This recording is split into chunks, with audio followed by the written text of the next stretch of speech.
Let's talk about network architecture, specifically zero trust. Zero trust is really not a single practice. It's a collection of multiple practices. This is why we need sophisticated security engineers. We need sophisticated network architects.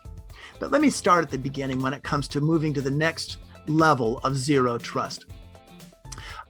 There's so many analogies that you can use when it comes to zero trust. Earlier, I used kind of an analogy about the concerts or even about baseball games and tickets and getting in. I like to use the zombie movie as an analogy. I don't know how many of you have seen zombie movies, but they've been around for decades worldwide. What can zombie movies tell us about security? Well, a lot, because I've noticed that in practice, traditionally, IT workers don't understand much that their work as IT workers is very similar to living in a zombie movie. For example, in a zombie movie, you monitor things constantly, or else you'll end up turning into a zombie yourself or getting killed. You need to act decisively. You need to act automatically. You need to also treat normally trusted things as the enemy. And one of the things I found when it comes to zero trust is this idea that there is no longer a trusted network, that the network itself is an enemy. I was talking to a CISO on the East Coast of the United States. He's a CISO for one of the states in the United States. And he said, I assume now that every worker is connecting from an untrusted network, from Starbucks, from wherever.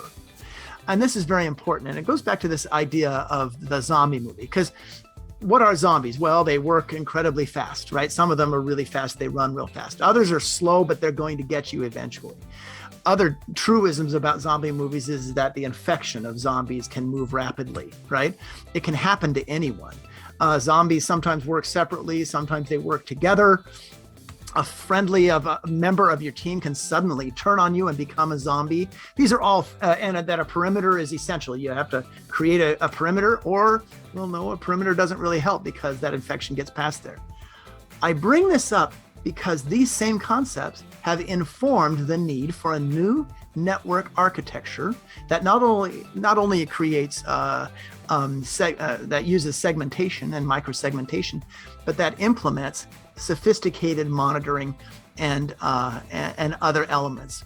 At least 6 major areas. And I just couldn't help, when I was in London here a couple of weeks ago, I saw this picture saying, thieves operate in this area. Well, when it comes to zero trust, we have to assume that even in areas that we really feel are trusted, we have to assume that it is actually not even safe there.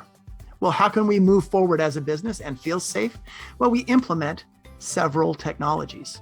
At least I would say 6 technologies or even 8 best practices. And here they are. First of all, we need individual workers. We need workers who can understand how to analyze logs and automate that analysis.